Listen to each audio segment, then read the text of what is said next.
Volume this too. Bismillahirrahmanirrahim. Ila hadratin Nabi Mustafa sallallahu alaihi wasallam wa kafatil anbiya wal awliya wal ulama was syuhada was salihin wa ila jami'il arwahil muslimina wal muslimat wa ila arwahi abina wa ummina al-Fatihah. A'udzu billahi minasy syaithanir rajim. Bismillahirrahmanirrahim. Alhamdulillahi rabbil alamin. Ar-Rahmanir Rahim. Maliki yaumiddin. Iyyaka na'budu wa iyyaka nasta'in. Ihdinas siratal mustaqim. Siratal ladzina an'amta 'alaihim ghairil maghdubi 'alaihim waladdallin.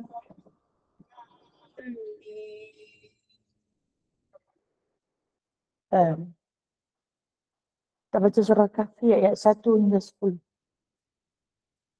A'udzu billahi minasy syaithanir rajim.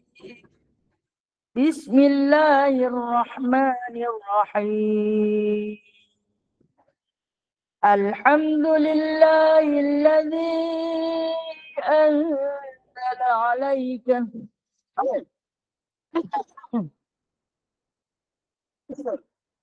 qayyiman liyunzira ba'san shadidan min ladunhu wa yubashshiral mu'minina alladzina ya'maluna as-salihat anna lahum ajran hasana makithina fihi abada wa yunzira alladzina qalu ittakhadha Allahu walada ma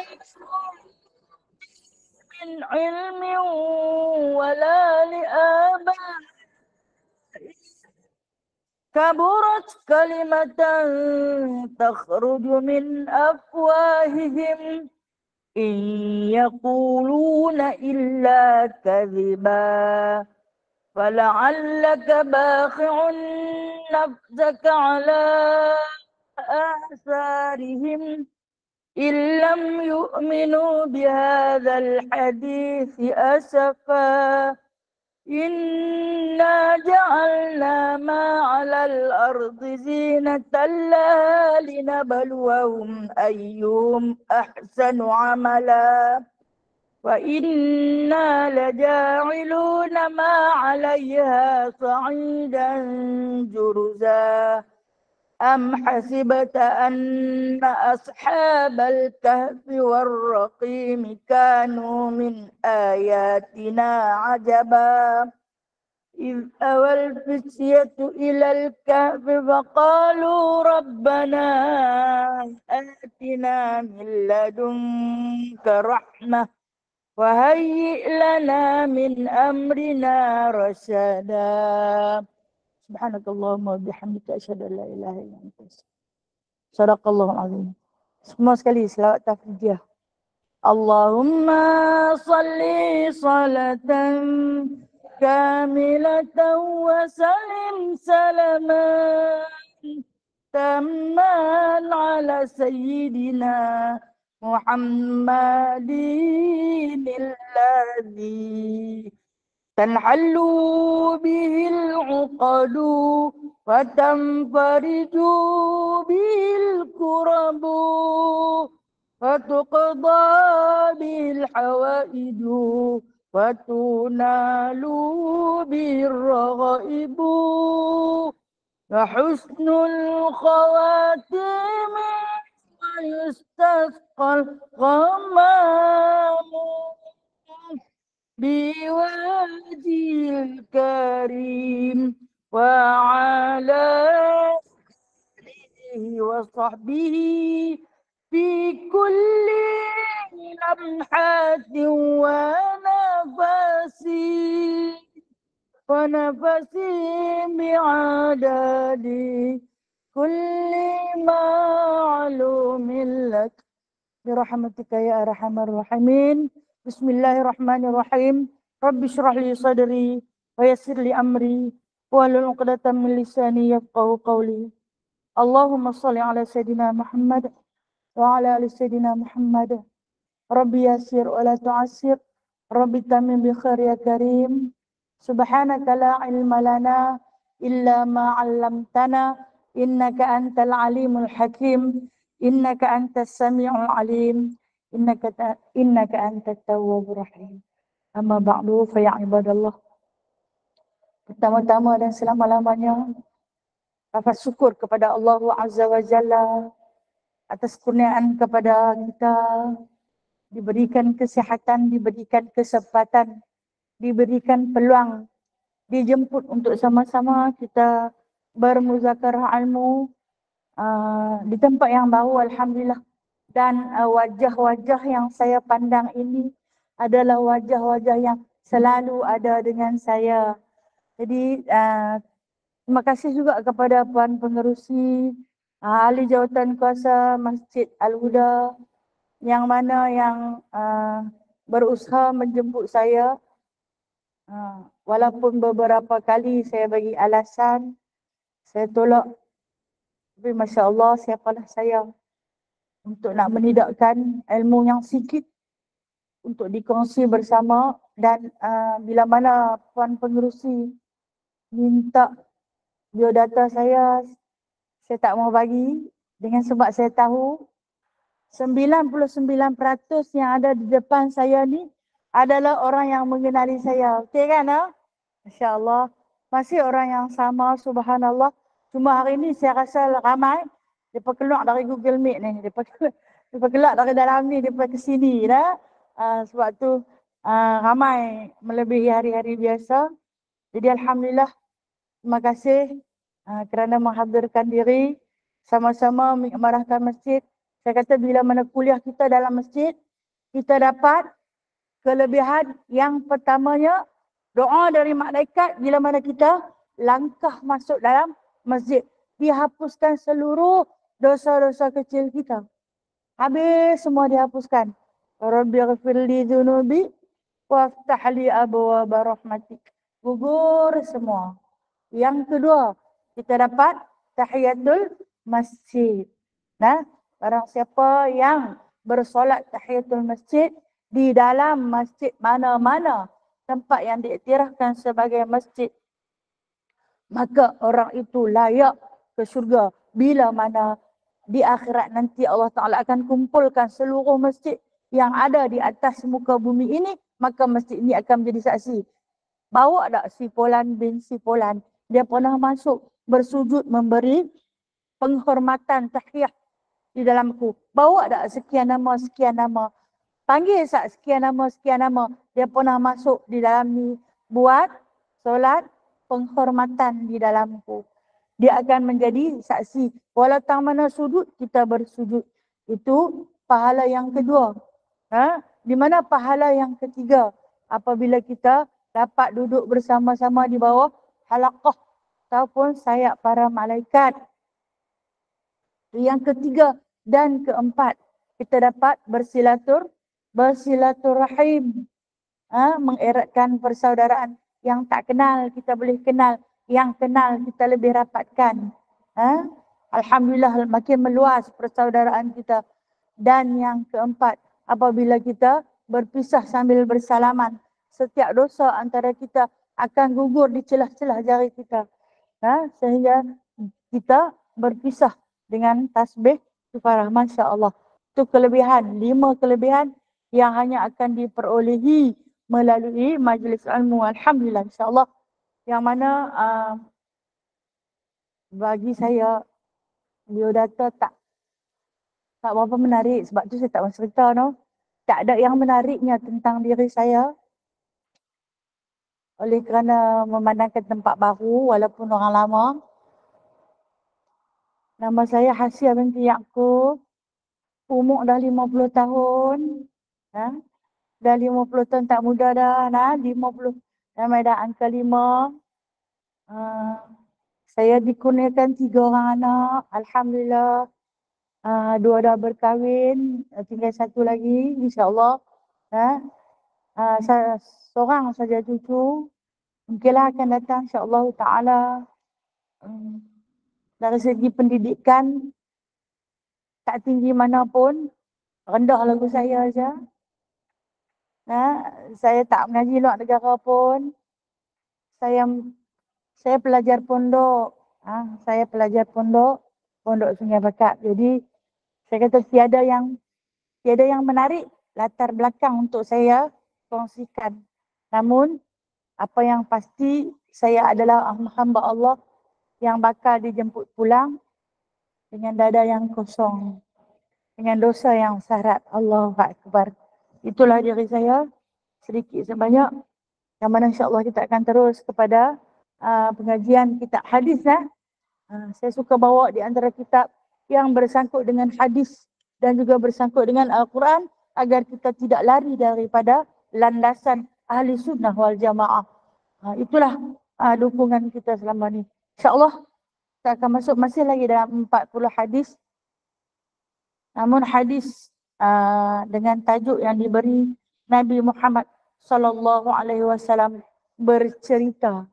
Ingatlah setiap kalam kalau lahir daripada lidah suci Nabi sallallahu alaihi wasallam, maka cerita itu adalah cerita benar, bukan sembang kosong lagu cerita kita, tapi cerita Nabi adalah cerita benar yang terus diilhamkan oleh Allah Ta'ala kepada baginda, kemudian ditashihkan melalui lidah Nabi, dan Nabi cerita pada sahabat, sahabat cerita, sahabat hafaz, sahabat tulis, dan berjalanlah daripada sahabat pi kepada tabi'in, tabi'in pi kepada tabi'in, dan seterusnya sampailah kitab-kitab hadis ini kepada kita. Alhamdulillah.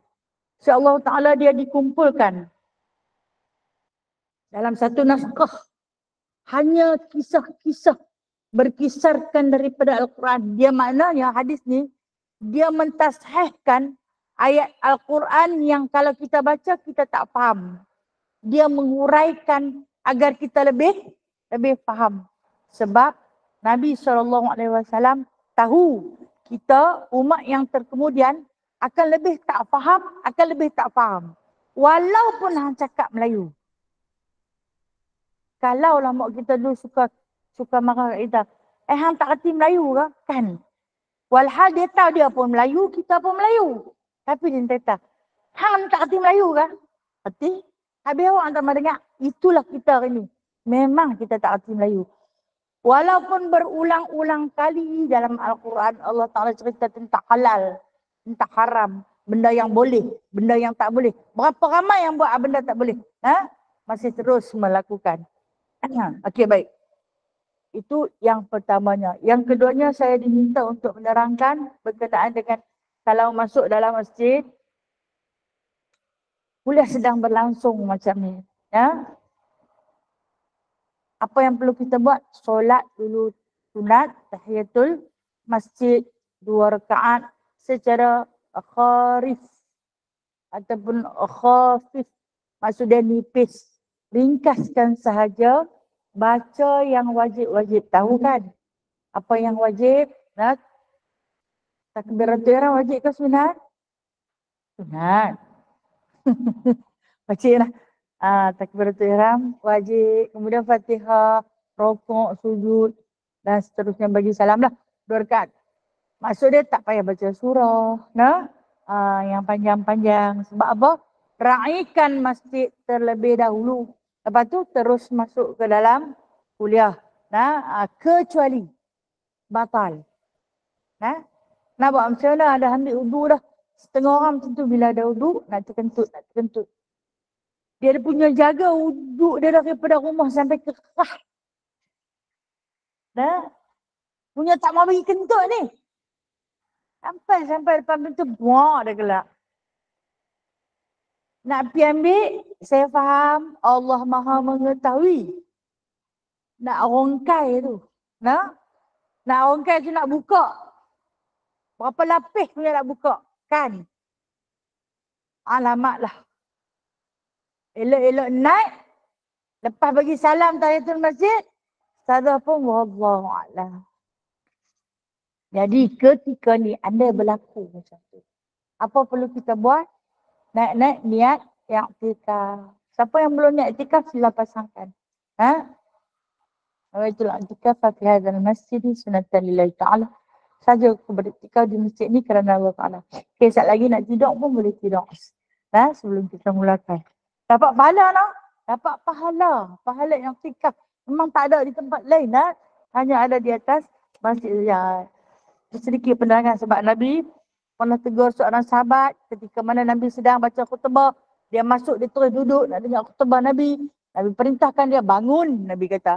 Pergi solat 2 rakaat. Tapi ringkas saja. Dia pun bangun bersolat. Dia ada wuduk. Kalau kita ni, macam saya beritahu, musyaqqah dia. Musyaqqah dia maksudnya payahnya. Ketika mana kita nak buka satu. Kan kena yang berjarum tu pula kan. Tak lagi jarum nak hilang. Saat lagi tadi main pin duk tang ni. Lepas ambil semayang pin kali ke ni ke pula dah. Jadi Allah Maha mengetahui atas kelemahan diri kita ni. InsyaAllah ta'ala. Baik. Rasanya kita masuk ke muqaddimah. Muqaddimah penyusun. Buka kitab ni. Sahabat kita Ju. Julaina telah pembekalkan. Cukup dah Ju? Cukup dah. Semua dapat no? Alhamdulillah. Masya Allah ta'ala. Tuan punya kitab yang tak dapat. Tak apa cik dapat pahala nah. Cik dapat pahala kerana memberi kemudahan pada para sahabat untuk sama-sama belajar. Alhamdulillah, terima kasih pada Ju yang telah menyediakan kitab. Memberi kemudahan untuk kita belajar. InsyaAllah ta'ala Allah memberkati dirinya dan ahli keluarganya. Amin ya rabbal alamin. Baik. Muqaddimah penyusun. Jumpa tak? Sebenarnya kitab ni disemak terus oleh Syekh Ahmad Fahmi bin Zamzam. Ataupun yang digelar dengan nama Syekh Fahmi Zamzam. Yang mana rahimahullahu ta'ala beliau telah pun wafat kembali kepada pencipta Rabbul Izzati 2 tahun yang lalu. Baru dah. Al-Banjari, dia orang Indonesia nah. Namun dia di antara pengasas Pondok Pokok Sena.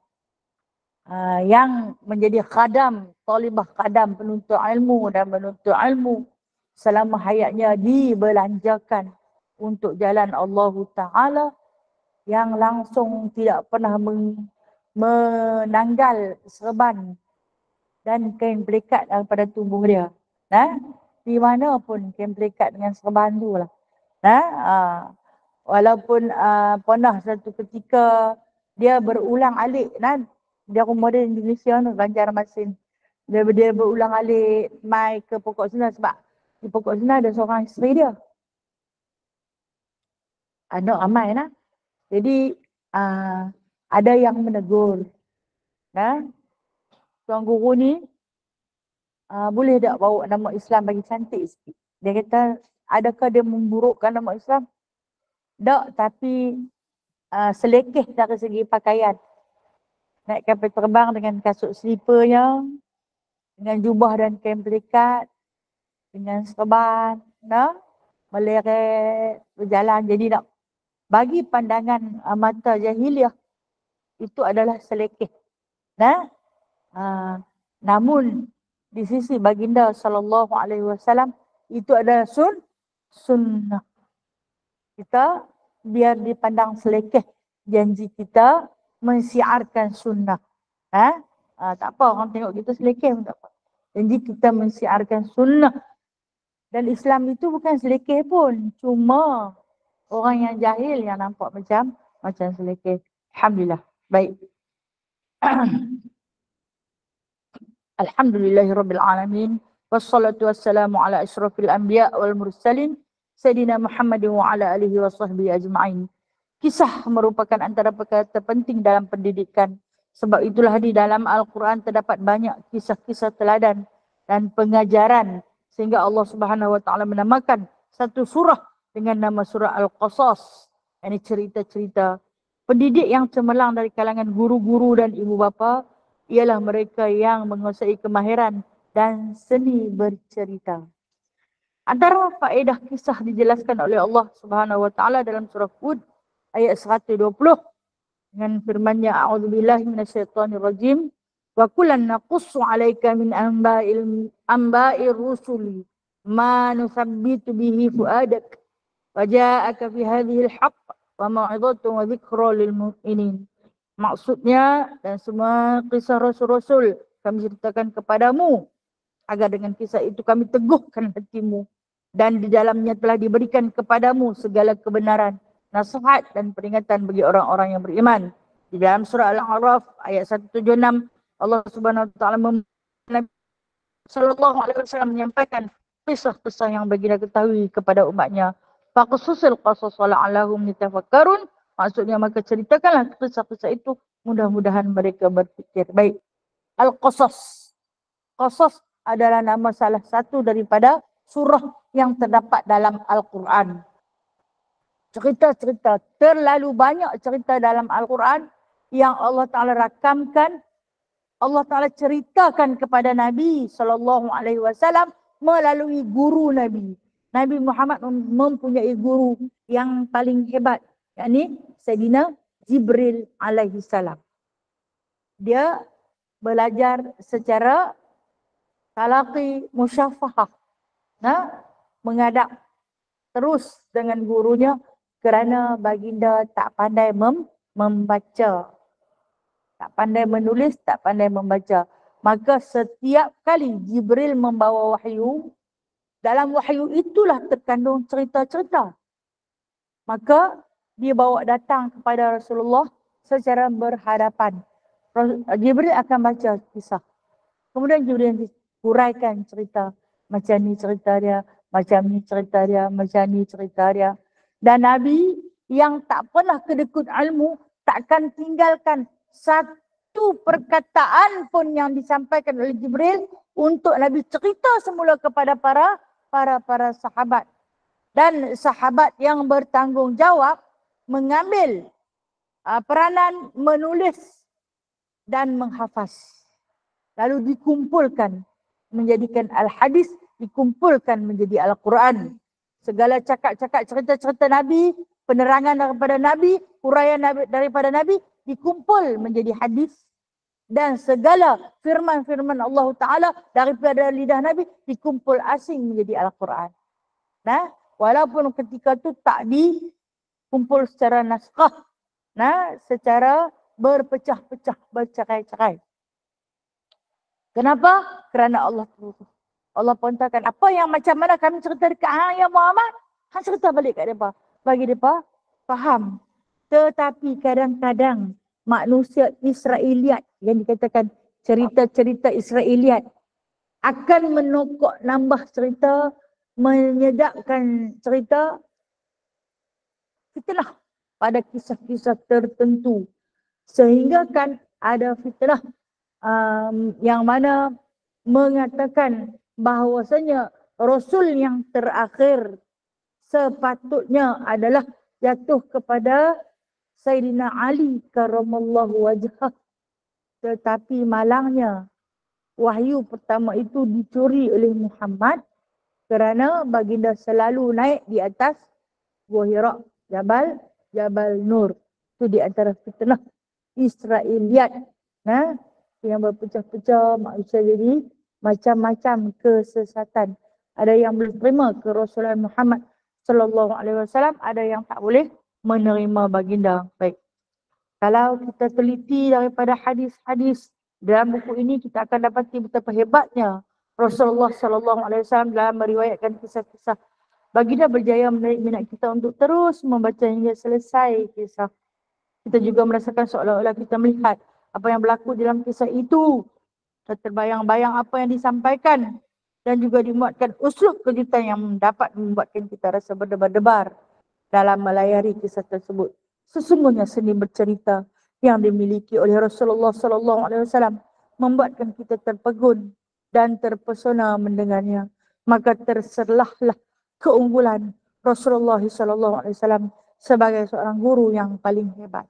Itulah guru kita, Nabi Muhammad sallallahu alaihi wasallam, yang mana ketika baginda bercerita tentang isi kandungan Al-Quran, baginda cukup pandai menyusun kata, menyusun ayat, menyentuh hati para sahabat yang ketika itu bila mana mendengar setiap baik-baik bicara yang tersusun indah keluar daripada lidah suci baginda sallallahu alaihi wasallam timpa ke hati, hingga seolah-olah depa duduk di dalam kisah yang Nabi bawa, terpesona dengan jalan cerita dan menghayati setiap kisah yang dilantunkan oleh baginda sallallahu alaihi wasallam. Kalau cerita takut sungguh-sungguh sampai menangis dan takkan buat lagi. Kalau cerita suka, seronok sangat-sangat. Bersyukur, tanda syukur. Bersujud, tanda syukur. Itulah dikatakan keunggulan peribadi baginda sallallahu alaihi wasallam dalam membawa cerita melalui hadis. InsyaAllah kita sentuh terus hadis pertama. Buka muka surat 1.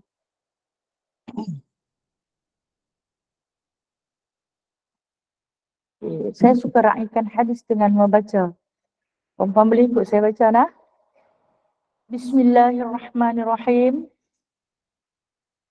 An Abi Hurairah radhiyallahu anhu. Anin Nabi sallallahu alaihi wasallam. Khalaqallahu azza wa jalla Adam ala suratihi. Tuluhu sittuna dhira'an. Falamma khalaqahu qala idhhab fasallim ala ulaika an-nafar. Wahum nafarun minal malaikah. Julus. Fastami' ma yuhayyunak. Fa innaha tahiyyatuka. Wa tahiyyatu dhurriyyatika. Faqala assalamu alaikum. Faqalu assalamu alaikum warahmatullahi. Fazaduhu warahmatullah. Fakullu man yadkhulul jannah ala surati Adam. Falam yazal al-khalqu yanqusu ba'dahu hatta al-an. Rawahul Bukhari. Maksudnya atau artinya daripada Abu Hurairah radhiyallahu anhu, daripada Nabi sallallahu alaihi wasallam bersabda, Allah menciptakan Nabi Adam alaihi salam dengan ciptaan yang sempurna, tingginya 60 hasta. Ini kisah benar, bukan dongengan. Baik. Rasulullah bercerita tentang penciptaan makhluk Allah, makhluk manusia yang pertama. Makhluk manusia. Baik. Kalau ditanya pada kita, Allah Ta'ala menciptakan makhluk yang pertama. Makhluk apakah yang pertama diciptakan oleh Allah Azza wa Jalla? Ada riwayat mengatakan Nur Muhammad sallallahu alaihi wasallam diciptakan yang paling utama. Kedua, Arash. Makhluk yang diciptakan yang kedua ialah Arash. Arash ini adalah satu kerajaan Allah, pentadbiran Allah Subhanahu wa taala di atas segala hulu balang tentera-tentera Allah keseluruhannya ditanggung oleh para malaikat. Itu Arash. Wallahu alam sejauh mana rupa bentuk dia tak tahu. Dia adalah ilmu sam'iyat yang kita dengar Rasulullah bercerita. Arash ini adalah satu kerajaan Allah yang maha besar. Selebihnya saya tak pandai cerita, saya tak tahu. Baik, itu makhluk yang kedua.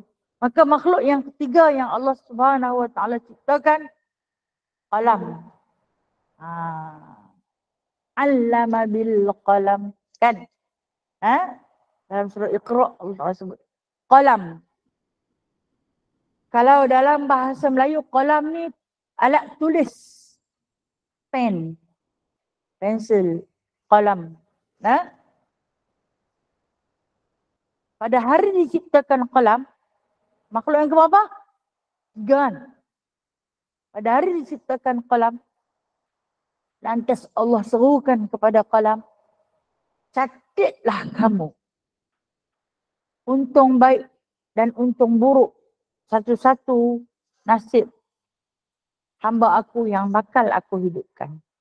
Maka mencatat sampai bila dia kata tulis keseluruhannya sampai kiamat. Apa yang berlaku kita tak ada lagi, tak mana-mana pun tak ada.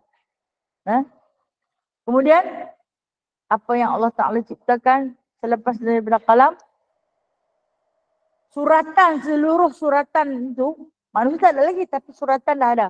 Yang kita selalu sebut suratan takdir. Itu tulisan qalam lah yang dah tertulis.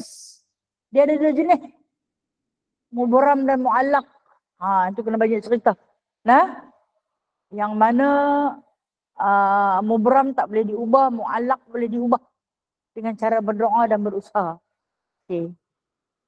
Kemudian selesai tulis, disimpan qalam tersebut pada satu penciptaan makhluk Allah yang keempat bernama Lauh Mahfuz. Lauh Mahfuz. Ini penciptaan yang keempat. Dimasukkan suratan amal setiap manusia yang belum diciptakan lagi itu ke dalam Lauh Mahfuz. Itu penciptaan Allah yang keempat. Selesai. Dan kemudian nak suratkan amal siapa? Makhluk. Makhluk mana satu? Ciptakan langit dan bumi. Penciptaan Allah yang kelima menjadikan langit dan bumi dalam masa 6 hari. Di 6 ayyam thumma istawa 'alal 'arsy. Selesai dia buat langit dan bumi dalam masa 4 hari, Allah Azza wa Jalla bersemayam 'alal 'arsy, kata Allah, di atas aras. Wallahu alam. Jangan bayang lagu singgah sana ke, lagu pelamin ke, jangan bayang haram. Itu penciptaan yang kelima. Baik. Kemudian penciptaan Allah yang keenam. Wa malaikatu. Apa dia? Malaikat. Yang disebutkan oleh Allah Subhanahu wa Ta'ala, malaikat itu dijadikan ataupun diciptakan daripada cahaya. Cahaya. Yang keberapa tu? 6. Dan yang ke-7 adalah satu makhluk yang dinamakan jin. Selesai diciptakan langit dan bumi, kemudian diciptakan malaikat, Allah Ta'ala ciptakan jin, hantar main hidup di muka bumi ni. Jin ni, mereka dulu penghuni dalam muka bumi yang kita duduk lah ni. Jadi mereka lebih awal. Mereka suka bergaduh. Ni jahat macam jin. Saya suka kata begitu kan. Mereka suka bergaduh sesama sendiri. Muka ni pelik-pelik. Berkerut-berkerut, besar-besar. Menumpahkan darah. Bunuh aku bunuh bila dia tak puas hati. Sama-sama mereka. Kemudian Allah Ta'ala perintahkan kepada Jibril alaihi salam ke dunia, angkutat makhluk-makhluknya. Ini kata Ibnu Katsir dalam tafsiran Al-Quran. Makhluk-makhluk jin ni hang lempak naik. Masuk ke samudera. Lautan. Alam. Naik ke Bukit Bukau. Pulau, Bukit Bukau, hutan padat. Paling di sana. Jahat.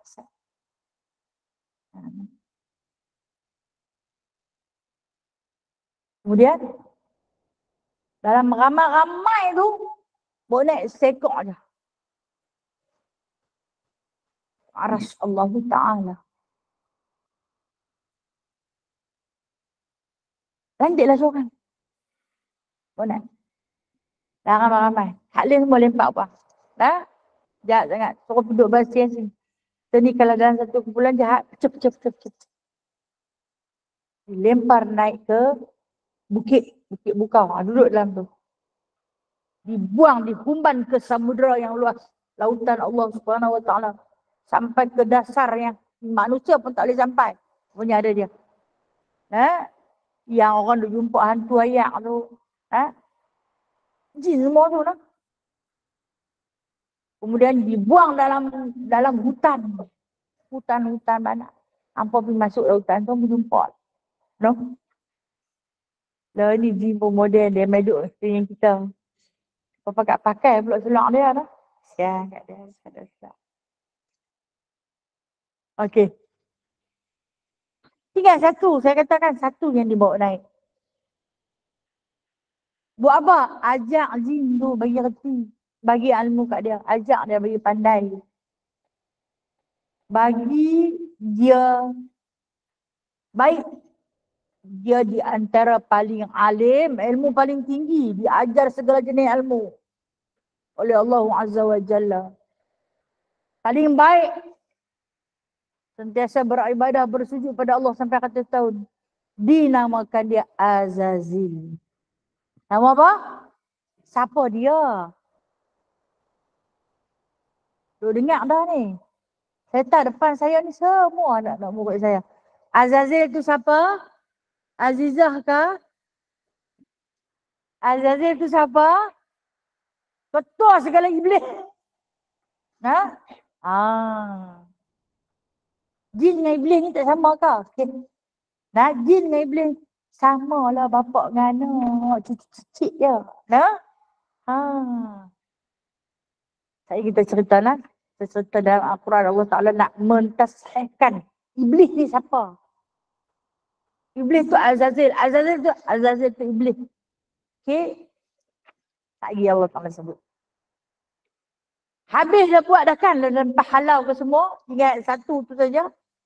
Allah Ta'ala perintahkan pada makhluk yang ke-8 diciptakan. Adam alaihi salam. Hadis yang kita nak baca ni. Yang kita sedang baca. Penciptakan Adam yang mana kata Nabi sallallahu alaihi wasallam ianya diciptakan tinggi dia 60 hasta. Hasta ni adalah ukuran daripada hujung jari kita sampai ke siku. Ukur 60 hasta. Saya tadi masuk saya cuba ukur ni. Lebih tinggi daripada ni kan. Okey, bangunan 5 tingkat. Itu ketinggian Nabi Allah Adam alaihi salam. Tinggi sungguh. Itu masa awal penciptaan. Dijadikan daripada apa? Dalam Al-Quran cerita berulang-ulang kali. Ada 7 kali. Dalam Al-Quran cerita Nabi Allah Adam dijadikan daripada tanah. Dijadikan daripada tanah. Baik. Riwayat Ibnu Katsir kata, mula-mula sekali Allah Subhanahu Wa Taala menghantar malaikat Jibril suruh pergi cedok tanah. Biqabdatan. Pergi ambil tanah, kepai cedok. Kita nak buat satu makhluk. Kan yang kata Allah Ta'ala tu maha kuasa, dia boleh kun fayakun dia. Kata jadi terus jadi. Tapi nak habang asal kejadian kita ni. Rupanya kita ni dicanai dan dibentuk. Jadi jangan komplain banyak-banyak.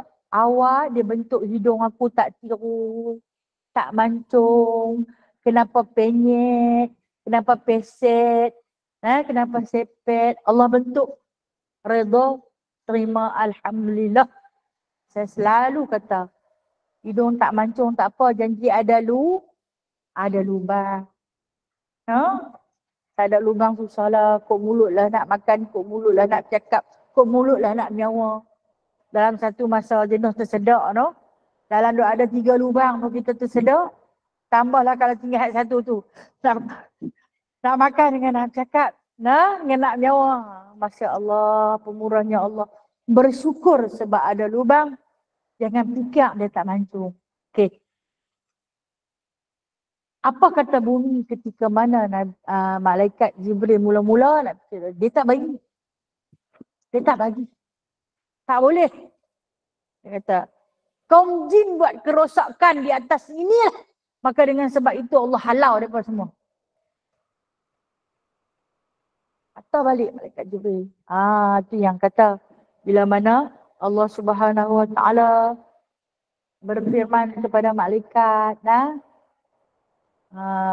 wa idh qala rabbuka lil malaikati inni ja'ilun fil ardi khalifah. Saya tahu anak-anak murid saya ni semua hafiz. Ketika mana Allah Ta'ala kata, wahai sekalian malaikat, sesungguhnya aku nak ciptakan di muka bumi ni satu khalifah. Khalifah tu macam mana? Dia pun tak terbayang lagi macam mana yang dia nak buat. Apa kata malaikat? Qalu wa taj'alu fiha may yufsidu fiha wa yasfiku dima. Dia pun bukan protes, dia pun tanya, bolehkah nak buat? Patutkah kita buat? Satu jenis makhluk lain pula. Lepas dah halau semua jin. Patutkah kita buat? Depa ni wa yasfiku dima. Yufsidu fiha wa yasfiku dima. Akan melakukan kerosakan di atas muka bumi ini dengan menumpahkan darah, saling berbunuhan. Wa nahnu, sedangkan kami, nusabbihu bihamdika wa nuqaddisu lak. Kami ni sentiasa bertasbih, mensucikan namamu. Allah Ta'ala kata, aku tahu apa yang hampa tak tahu. Dia ambil. Tapi bumi kata, tak mau. Bumi tak bagi aku ambil. Dia kata, dia pun akan buat pertumpahan darah. Allah Ta'ala kata, hantar Mikail. Okay, hari ni kita baca. Apa tugas malaikat Mikail? Kita kata menghantar rezeki kan? Membawa rezeki. Malaikat rahmat. Dia pergi nak cedok ambil. Bumi kata macam tu juga. Patah balik Mikail cerita kepada Allah. Perkataan yang sama. Bumi kata mereka akan melakukan pertumpahan darah dan kerosakan demi kerosakan saja. Dia tak mau bagi. Maka Allah Ta'ala hantar malaikat yang ketiga bernama Israel. Kerja dia buat apa? Qabdah biqabdih. Mencabut nyawa. Itu dia bagi. Kata malaikat Israel, aku diperintahkan oleh Allah Azza wa Jalla untuk mengambilmu bagi diciptakan satu makhluk yang terindah. Selagi hang tak bagi, selagi tu aku tak bergerak. Bagi, dia kata ambil lah. Maka dia ambil. Kalau kita baca dalam kitab kita ni ada dia ambil. Kalau tengok muka surat 3 dia kata, Nabi Adam digelar sebagai Abu Bashar yang bermaksud bapa manusia. Beliau merupakan manusia pertama diciptakan seperti mana Iblis merupakan jin pertama diciptakan. Allah menciptakannya dari segenggam tanah yang diambil. Muka surat 3 dari semua jenis tanah di bumi. Ada yang putih, merah, hitam, kuning dan sawo matang. Tengok kulit masing-masing. Ada yang keras, lembut, wangi, busuk dan sebagainya. Sebab itulah zuriat keturunan Adam berbeza di sudut warna kulit, agama, perangai, bahasa dan bangsa. Allah menciptakan kepelbagaian ini supaya manusia boleh saling kenal mengenal. Bila dapat keizinan, dia pun ambil lah. Ambil dalam berbagai-bagai warna. Tanah ni dia sebenarnya ada 7 warna. Okey, kalau diceritakan dalam kitab hadis kita ni ada tanah yang warna putih, Tu yang putih gebu. Ada yang warna merah. Putih kemerahan. Ada yang warna hitam. Ada tak tanah hitam? Tanah baja tu. Ada yang warna kuning. Orang yang putih kuning. Ada yang warna sawo matang. Sawo matang ni kebanyakan lagu kita lah. Bukan lagu kita, lagu saya. Kelabu asap.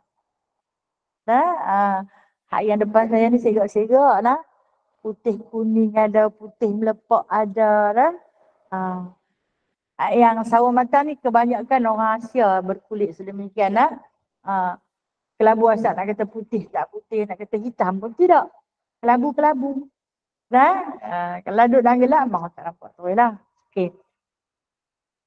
Itu di antara keturunan hasil daripada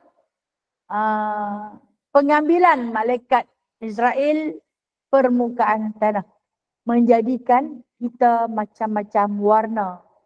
Dan struktur tanah itu berbeza-beza. Ada yang wangi, ada yang busuk, ada yang lembut, ada yang kekah. Macam perangai kita. Tidak? Ada yang kekah sungguh-sungguh. Sampai orang kata dia tu memang kekah hati. Hang nasihat lah macam mana pun tak tembus. Ada yang lembut, macam agak-agak pun ada. Aduh lah. Hak tu bersama perut juga. Yang lembut macam agak-agak tu nak atok langka. Kalau kita suruh dia buat kerja Allahu Akbar lamanya. Nasihat. Itu hasil penciptaan Allah. Allah nak abang dia buat kita ni macam-macam. Aku buat apa ni macam-macam jenis.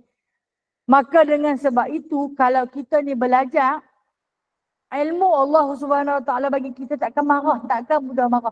Tapi kita jahat. Kita ikut telunjuk iblis. Ini yang tak boleh kawan kan, biji jahat. Macam hang baik sangat. Yang orang tu hang tak mau, orang ni hang tak mau, orang lu hang tak mau.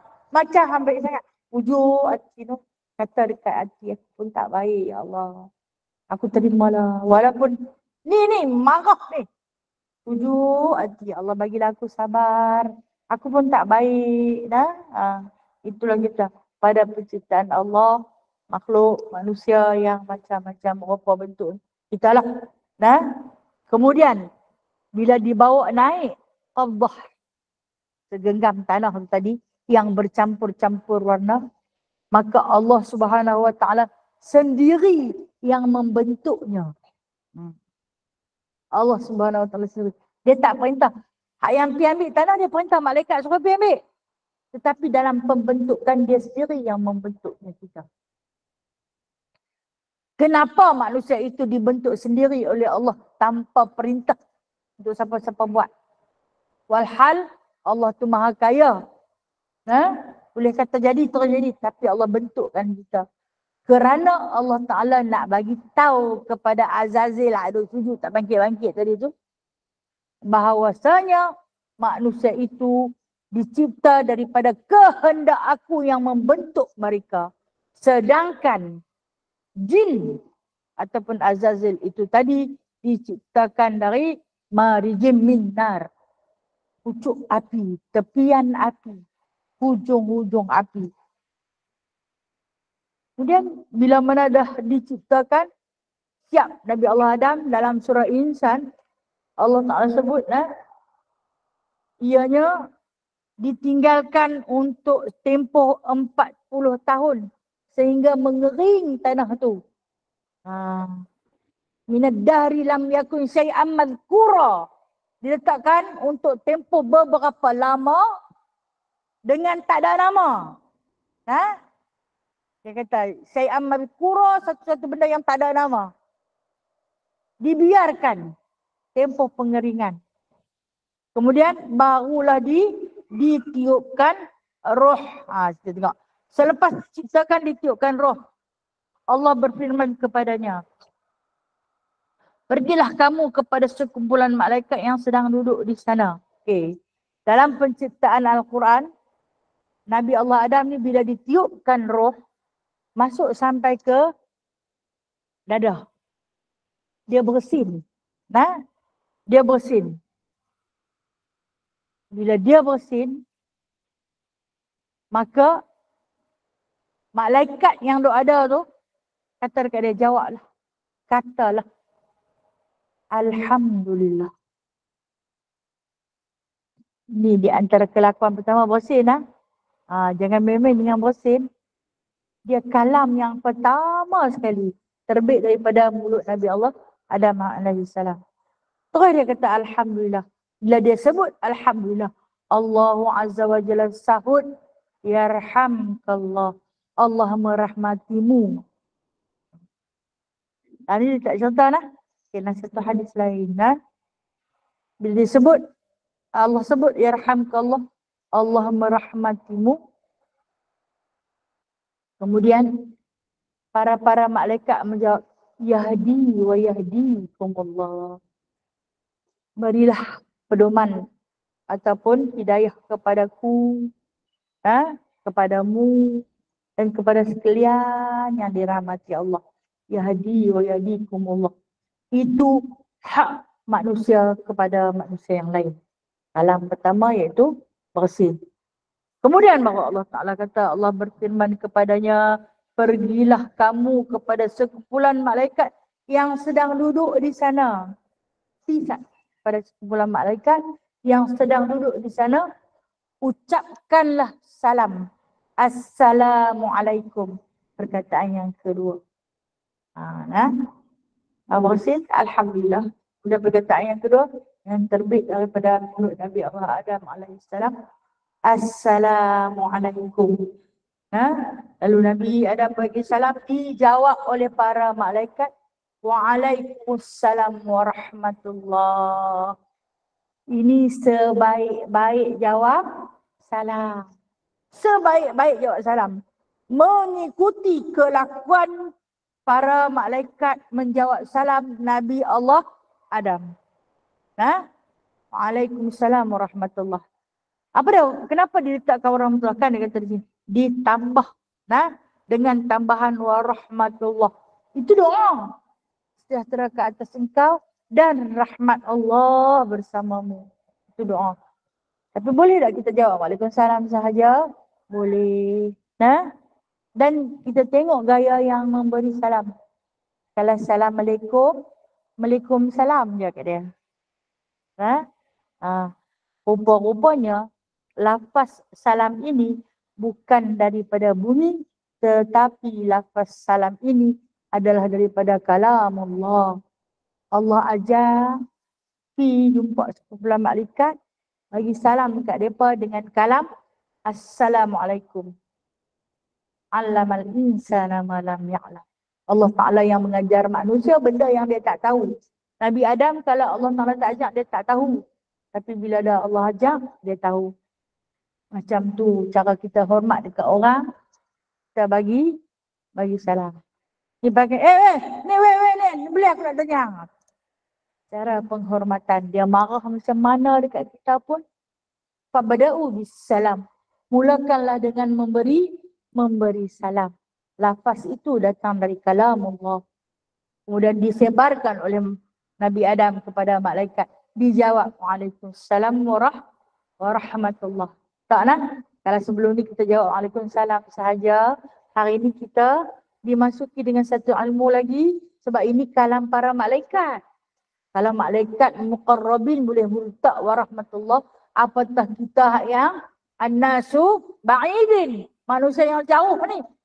Maka jawablah Waalaikumsalam warahmatullah. Sebaik-baik menjawab salam. Tapi boleh tak nak jawab salam Waalaikumsalam? Boleh. Tak menjadi salah. Cuma kuranglah pahala. Okay. Dan dalam tempoh penciptaan itu, Nabi Muhammad SAW kemudian bersabda, semua penghuni syurga diciptakan seperti rupa paras dan saiz Nabi Adam alaihissalam. Selepas Nabi Adam, manusia mula menjadi pendek sedikit demi sedikit sampailah sependek kita. Ada yang tinggi-tinggi lah. Ada yang makin renek pada. Ada yang macam ayam serama pada. Ada bonsai yang orang panggil geram juga bila orang panggil dah. Ada yang meningginya tidak merembang. Dia makin mengembang kot tepi. Dia tak naik ke atas. Tu tak apa nak comel sangat lah. No? Tapi tak apa, ni Allah buat. No? Allah buat nampak lagu mana. Dia tak naik mungkin korang serbuk penik dia tak naik ke atas tapi dia kembang Malaysia. Lebih gula. Okey. Ni pada penciptaan Allah Azza wa Jalla. Kemudian okey. Dia suruhlah sujud nah. Dalam surah Al-Baqarah banyak Allah Taala sebut dalam Al-Quran. Tapi saya suka nak tarik perhatian surah Al-Kahfi ayat 50 nah. Ketika mana Allah Subhanahu wa taala berfirman, a'udzubillahi minasyaitonirrajim, wa idz qulna lil malaikati isjudu li Adam.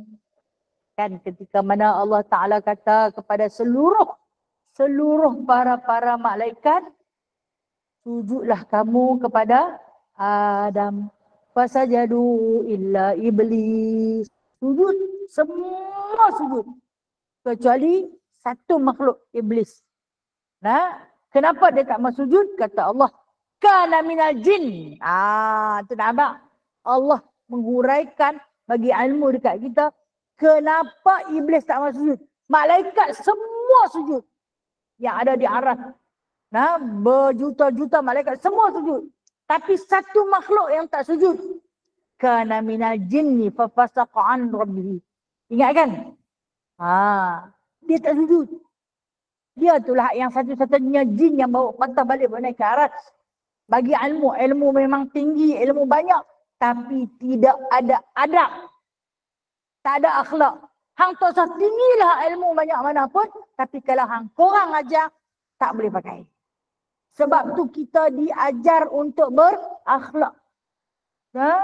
Berbudi pekerti. Berakhlak mulia.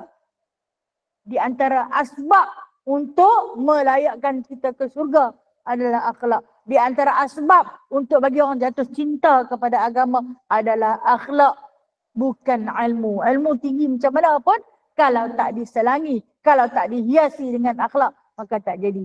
Dia tak masuk, dia seorang saja duduk terpacak. Dia tak sujud. Kata Allah, itulah dia. Kana minal jin. Dia bukan kalangan malaikat. Kan ada orang kata cerita Israeliat mengatakan syaitan tu, iblis tu ketua bagi segala malaikat. Dia bukan ketua bagi segala malaikat. Dia adalah ketua bagi segala jin. Pasal apa? Kenapa dia tak masuk? Fa fasaqa ar-rabbih. Dia ingkar kepada suruhan Tuhannya. Kemudian kata Allah Ta'ala, afatattakhidunahu min duni awliya. Patutkah hampa jadikan dia sebagai pelindung? Daripada hampa ambil aku, bolehkah hampa minta tolong dekat jin? Patutkah hampa jadikan jin itu sebagai penolong? Sedangkan dia tu makhluk yang paling-paling ingkar. Allah Ta'ala tanya kita dalam surah Al-Kahfi. Kan? Hampa bila nak minta tolong, pergilah tanya Tok Bong. Ni saya nak tengok ni. Sekian. Kata Allah Ta'ala, apa patut ke pergi ambil makhluk yang punya aku murka ni sebagai pelindung, walhal aku yang melindungi hampa dengan sebaik-baik pelindungan. Dia tak sujud sampai bila? Sampai ke sudah. Dalam Al-Quran Allah Ta'ala merakamkan banyak kali. Allah Ta'ala tanya, pasal apa hang tak mau sujud? Khalaqatahu min tin wa khalaqatani min nar. Aku tak mau sujud dekat dia pasal hang buat dia daripada tin. Tin ni tanah. Sedangkan hang buat aku daripada api. Bangga. Bila tak mau sujud, adanya rasa bangga, kebanggaan dalam diri dia itu menyebabkan dia tak mau sujud. Hang buat aku dulu. Kan Allah Ta'ala ciptakan jin dahulu. Selepas beberapa ratus tahun, bahkan mungkin 1000 tahun. Ada kata 2000 tahun. Lepas penciptaan jin baru diciptakan Adam. Dia orang lama. Biasanya kalau orang lama dia belagak lebih lah. Ni orang baru. Ni muka baru. Dia kata tahu apa. Kan? Tu perangai jin lah lagu tu. Janganlah dah peleceh orang lah. Kita tengok ni muka baru ni. Bukan kerti apa ni. Hanglah kepada jin. Kan Allah Ta'ala kata, aku nanti ajak dia benda yang hampa tak kerti. Allah Ta'ala kata kepada para malaikat. Nampak dia macam tak tahu apa-apa. Ha? Sebab sifat tanah ialah tawaduk. Apa maksud tawaduk? Merendah diri. Ha. Nampak macam dia ni apa tak kerti ni mangkuk ayun. Tu kata-kata jin. Kalau main nak keluar perasaan ataupun kata-kata sedemikian, ingat balik, aku ni adik Azazil ke, mak kepada dia ke. Ingat kat dia sendiri, cepat-cepat istighfar ketika mana kita nak pandang rendah kepada orang lain. Sebab penciptaan Allah kepada Nabi Adam AS disebut adalah satu penciptaan yang cukup sempurna, cukup mulia. Diletakkan rambut di atas kepala kita, disebut mahkota bagi perempuan. Mai sampai kepada Rasulullah, disuruh tutup. Kita pun tutup, bukan selapis lah. Tutup selapis kerana dia keluar berserabai tu. Bubuh pula selapis satu. Bubuh lagi selapis satu. Bubuh lagi satu, kadang pening berat. Kena main panas sikit, ambil pening, kepala basah merejut, rambut di dalam tu dengan peluk. Atas syariat Allah maka ku pikul ku tanggung. Alhamdulillah lah, tak ada doktor yang marah kita. Makcik ni darah tinggi, kena buka tudung. No? Ada doktor kata tu, ada tak kat saya dah. Tapi serang. Tak ada kan. Dia perempuan tu. Makcik ni tak boleh pakai tudung. Pasal tu darah tinggi kan, suka pening kan, pening. Saya tak boleh pakai tudung lah. Pasal darah tinggi tak ada kan. Tak memberikan bebanan dan tekanan pada penciptaan Allah dengan termaktubnya syariat Allah yang maha hebat ini. Terima kasih ya Allah, terima kasih ya Allah atas penciptaan yang sempurna kepada Nabi Adam AS. Makhluk yang keberapa diciptakan? Buka tadi tulis kan? 8. Makhluk Allah yang ke-8 selepas apa? Waktu dalam Al-Quran banyak Allah Ta'ala cerita minal jinnati wan nas, di kalangan jin dan manusia. Okey. Ni ambil sikit masa. Saya tadi mukadimah lama kan. Ambil sikit boleh lah. Halal. Alhamdulillah. Okey. Bila mana dia perambat semua segala jin tu kan. Saya kata dihantar ke samudera yang luas. Laut. Dia hantar ke bukit bukau yang tinggi. Gunung ganang bukit bukau. Dihantar ke hutan-hutan banat. Hutan-hutan tebal. Maka kata Allah, duduk di situ. Bina kerajaan hamba balik. Jangan ganggu makhluk manusia. Masa ni, Azazil bila dia kena hapak dah daripada syurga, dia kan dia minta izin kepada Allah. Dia kata, waktu Allah Ta'ala ciptakan Adam yang diletak, saya kata 40 tahun tempoh nak bagi pengeringan tu. Aku dah masuk dah dalam makhluk Adam ni. Keluar kot lubang hidung, keluar kot lubang telinga. Kacau hati perut dia, aku dah masuk dah. Tak ada apa pun, kosong. Kosong, memang manusia dia awal-awal diciptakan suci bersih. Tak ada apa noda. Hasutan, bisikkan daripada syaitan. Menjadikan kita yang macam tu ada. Dan dia habang dah dekat. Kan dia kena lempak ke bumi balik. Dia habang dah. Adam sikit hari lagi turun. Sikit hari lagi turun. Aku dah minta izin ke Allah Ta'ala. Kita kacau sungguh-sungguh. Mereka senang aja. Mudah aja. Untuk kita bermain dengan hati mereka. Kacau. Sampai bila? Sampai dunia kiamat. Kita kacau mereka. Kemudian ditanya, bila dunia nak kiamat ni? Baik, dunia ini diciptakan, kan saya kata tadi, Allah Ta'ala ciptakan bumi dan langit dalam masa 6 hari, bermula pada hari Ahad, Isnain, Thalatha, Rabi'ah, Khams, dan siap pada hari Jumaat. Dan bumi akan dihancurkan pada hari Jumaat. Terjadinya kiamat. Nah, tunggulah dia kata dah 5 hari tu. Nah, mai hari Jumaat tu tunggu. Satu tu kita mesti hadir pada satu puak yang akan engkar dengan perintah Allah. Itulah dapat dekat Yahudi Bani Israel. Ahad dapat kepada Nasrani laknatu. Jumaat Allah Ta'ala hadiahkan kepada Nabi Muhammad dan umat-umat. Itulah dalam penciptaan langit dan bumi dan iblis dihantar. Dan penciptaan Allah yang maha indah itu diletakkan pada satu jiwa yang dinamakan Adam, mengambil sempena nama tanah. Permukaan tanah yang bercampur-campur. Masuk Adam, permukaan tanah. Okey, masuk Adam. Permukaan tanah. Nah, campur warna tu yang saya kata, mai kita macam-macam rupa, macam-macam warna, macam-macam bangsa, macam-macam perangai. Itulah penciptaan Allah yang maha hebat. Nah, wallahu alam. Habis dah masa, insya-Allah kita akan sambung muka surat 2. Tanda nak? An Abi Hurairah radhiyallahu an qala Rasulullah sallallahu alaihi wasallam. Okey. Pada penciptaan, masih lagi tentang penciptaan Nabi Allah Adam alaihissalam. Rasulullah bercerita lah. Kalau kata kita boleh menghadap terus dengan guru kita. Rasulullah adalah guru kita melalui hadis-hadis sahih yang kita baca. Barang siapa yang menjadikan Al-Quran sebagai bahan bacaannya, hadis sebagai rujukan dia, maka secara tak langsung dia menjadikan Nabi Muhammad SAW sebagai gurunya. Itu yang kata Rasulullah itu adalah qudwatun hasanah, sebaik-baik ikutan. InsyaAllah ta'ala kalau ada rezeki kita bulan depan, kita akan kembali kepada hadis seterusnya. Masih lagi hadis yang pertama tetapi keratan yang kedua, insyaAllah ta'ala.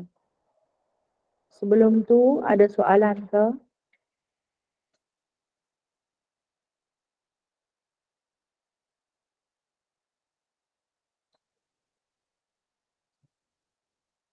Tentang penciptaan Adam ni saya yakin puan-puan memang semua dah tahu dah. Kisah ni kan. Mana-mana asal kisah banyak bercerita tentangnya. Tentang dia. Dan dia akan cerita tentang macam mana lepas Adam tu, kenapa manusia tak dibuat daripada tanah. Tetapi dijadikan min nutfatin mani yumna, daripada setitis mani yang ditumpahkan. Semua tu ada cerita dalam surah Al-Insan. Surah Al-Insan ada berapa ayat? 30 ayat. Dia cerita daripada ayat 1 sampai ayat 30 tentang perjalanan hidup makhluk bernama manusia sampai kita mati. Nak letak kat mana kita, nak hidup kat mana kita, apa nak jadi dengan nasib kita, nak bagi makan apa, nak bagi minum apa, semua cerita dalam surah Insan. Pernah baca kan? Hal ata'ala insan hinun minad dahri lam yakun syai'an madhkura. Inna khalaqnal insana min nutfatin amshaj nabtalihi ja'alnahu sami'an basira. Hingga ayat ke 30. Okey, kalau kita orang perempuan tak berpeluang bersolat pagi Jumaat di masjid, kan ada sujud sejadah kan? Biasanya surah Insan dibawa pada rakaat yang kedua, tidak? Rakaat pertama dibawa surah sejadah. Rakaat kedua dibawa surah Insan. Kata kita tak berkemampuan, kekangan masa, suasana rumah, suasana masjid yang tak mengizinkan, kita sembahyang di rumah. Kita pula tak menghafaz. Kalau menghafaz, main sampai ayat kelima lupa lah. 6 apa, tak tahu, 7 apa, tak tahu. Bawa qul huwallahu ahad. Yang tu yang senang. Baik, ketika ini Rasulullah tak pernah tinggal. Setiap pagi Jumaat Rasulullah akan bawa surah ni. Kita nak ambil afdal dalam beribadah. Boleh kalau ada tempat yang sesuai, Kalau ada naskah yang sesuai, buka naskah tu, letak di situ, sembahyang, baca surah Insan pada setiap pagi Jumaat. Kalau mampu. Kalau tak mampu baru nak pergi je, tak boleh. Kalau mampu, bawa pada pagi, maknanya tak mampu, saudara tak mampu. Dalam duk tengok tu pun hilang. Dalam duk tengok tu pun silap. Betul? Kan kata, kita baca pun silap, orang tukang semak pun nampak kesilapan kita, maka ketika tu tahu kelemahan diri. Maka tak perlu. Tapi kalau boleh, kalau berkemampuan, Quran pun besar. Ni kalau Quran pun halu jenuh nak merenung, tukang baca sambil sembahyang tu pun rabun-rabun ayam, dekat nampak, jauh tak nampak. Tak salah. Kalau berkemampuan, insya-Allah. Usaha bagi mampu, insya-Allah. Tak boleh tak apa. Allah Taala tahu, bukan wajib. Sunat sahaja afdal dalam beribadah. Untuk kita bawa dia. Pasal apa? Pasal dia cerita pasal kita, pada cerita kita. Okey. Ada soalan lagi nak tanya? Assalamualaikum Ustazah. Waalaikumsalam warahmatullahi wabarakatuh. Ya, silakan. Siapa dia? Kak Zura. Ya, Kak Zura. Silakan Kak Zura. Akak nak tanya pasal orang bunian. Orang bunian tu dikategorikan sebagai jin ke ataupun apa, atau benar wujud ke di dunia ni ke, macam mana? Okey, baik. Terima kasih Kak. Okey. Kak Zura dari Kuala Lumpur bertanyakan tentang status satu makhluk yang dipanggil bunian. Pernah dengar kan? Orang suka kata bunian ni makhluk halus. Bukan halus kenek-kenek gitu dah. Halus ni maksud nampak terus, punya halus sampai tak nampak. Dia pun ni siapa? Kategori mana ni? Malaikat ke jin? Okey, kategori yang ada di atas muka bumi dua jenis ya. Kalau bukan malaikat, maka jin. Sebab dia halus, tak nampak. Dan mereka adalah jin. Orang bunian adalah jin. Dapat dekat orang Melayu, dia bubuh nama macam-macam. Bunian adalah jin. Yang ada cerita dia kahwin, kan? Kahwin dengan manusia, berlaku. Jin berkahwin dengan manusia. Jin melakukan hubungan jenis, hubungan kelamin dengan manusia. Maka lahirlah anak-anak jin. Jahat macam jin tu. Yang tak berapa nak mau dengar cakap. Bukan tak berapa tak mau dengar lah. Itu yang kita panggil jin. Macam ifrit. Dan bunian adalah daripada golongan jin. Kadang dia berkenan. Dekat seorang-seorang tu nak kahwin, dia tak ada fizikal yang nampak. Dia kahwin dengan cara dia. Dia melakukan zina. Anak, kalau buat dengan jin, anak tak menghasilkan anak manusia, tapi menghasilkan anak jin. Dan keadaan ini dibimbangi. Jatuh cinta jin kat manusia ni susah. Dia berkenan. Dia berkenan, dia akan hadir. A'udzubika min hamazatis syayatin. Allah Ta'ala ajak kepada Nabi Muhammad SAW, jadikanlah zikir ini di pagi dan petang. A'udzubikallahu min hamazatis syayatin. Aku minta lindung dengan Allah daripada jin dan kuncu-kuncunya. Minta lindung daripada dia berkenan dekat kita. Minta lindung daripada dia suka berkawan dengan kita. Kan saya kata, mereka ni mungkin terlampau banyak di lautan, di samudera Allah. Terlampau banyak di bukit bukau, di dalam hutan. Mereka keluar main berkawan dengan kita. Sekarang ni kita hidup di kalangan mereka. Ada yang paling baik.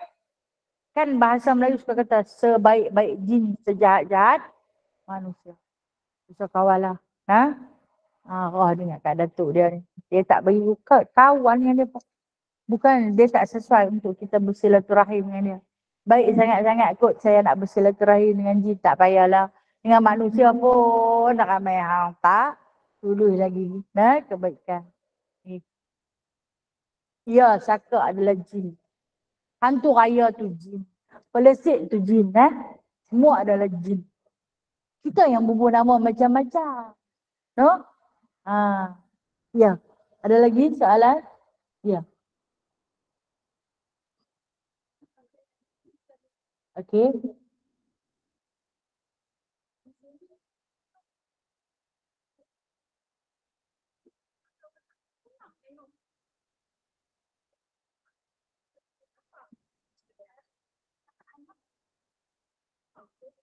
Nampak?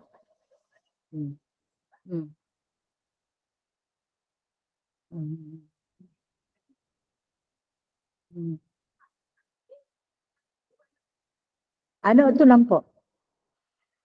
Okey, anak jadi orang. Okey. Sejauh mana kebenaran cerita tu? Okey, baik. Terima kasih. Ini kisah perkongsian seorang sahabat. Ini kisah benar. Dia berkahwin dengan jin. Ramai tak anak dah? Ada 3 anak. Kahwin dengan jin. Hasil daripada perkahwinan tu. Dikurniakan anak. Anak nampak. Yang tak pernah nampak adalah suaminya. Jin.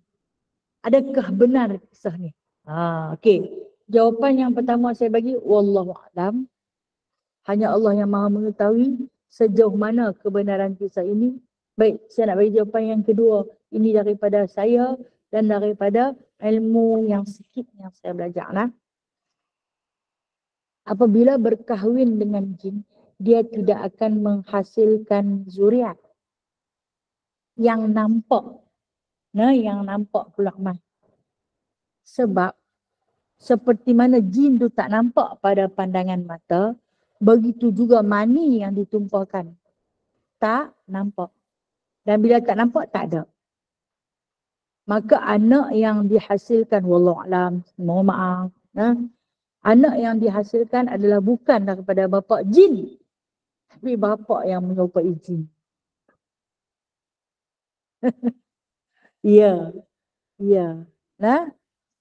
Tapi bapa yang menyerupai jin ataupun jin yang menyerupai bapa. Itu saja jawapan hamba yang kurang ilmu. Sebab dia tak nampak, dia memang tak boleh nak duduk di kalangan kita. Kalau dia bersetubuh pun, dia takkan menghasilkan anak yang nampak. Tu kalau yang mat tu bapa lain lah tu. Bapa randuk. Wallahualam, maaf tak boleh bagi jawapan yang tepat, mohon maaf. Okey, ya.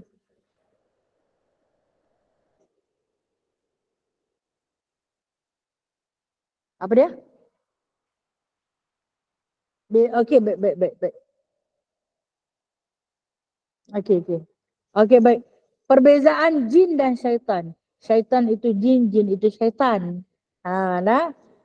Namun yang membezakan mereka apabila jin baik ataupun jin Islam itu dipanggil dia sebagai jin Islam. Dan jin kafir itu dipanggil syaitan. Okey. Jin ni dia macam manusia, ada baik, ada jahat. Kita kalau manusia orang kata bagus sungguh, dia tu macam malaikat punya bagus. Hak yang jahat macam jin. Syaitan. Perbezaan jin dan syaitan, mereka adalah makhluk yang sama, cuma sifat sahaja. Yang jahat dipanggil syaitan, yang baik dipanggil jin. Dan jin Islam yang macam mana? Jin Islam yang dapat diislamkan oleh Nabi SAW yang termaktub cerita dalam Al-Quran, dalam surah jin. Rasulullah pernah masuk berdakwah dalam kerajaan jin dan Rasulullah SAW berjaya mengislamkan satu masyarakat jin untuk memeluk agama Islam dan beriman dengan Allah dan Rasulnya. Boleh membaca Al-Quran, hidup di tempat-tempat orang beribadah, duduk di dalam majlis-majlis ilmu yang sebegini. Itu jin Islam.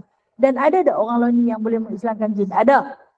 Ada di kalangan tuan-tuan guru yang Allah Ta'ala beri kelebihan. Boleh mengislamkan jin. Bukan macam kita. Kita terpaksa kita tak nampak. Yang nampak dapat akan mengislamkan jin oleh tuan-tuan guru yang Allah Ta'ala beri kelebihan dan keistimewaan. Maka itulah jadi Islam. Dan kadang tu Islam dah, tapi tak patuh dan taat macam manusia juga. Islam dah, dalam tempoh masa yang sama, dia juga buat maksiat. Maka dia jadilah jin Islam yang bertopengkan syaitan.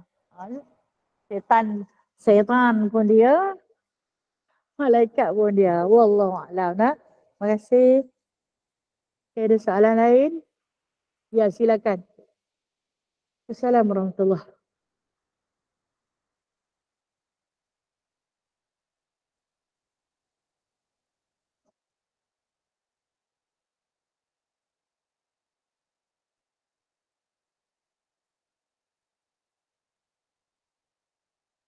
Jin, dia lelaki, manusia, berkahwin dengan jin, perempuan. Ada anak, hingga tu, wallahualam. Wallahualam, saya tak berani sebab apa? Cerita atas cerita, no? Puan pernah jumpa sendiri dengan budak tu. Okey.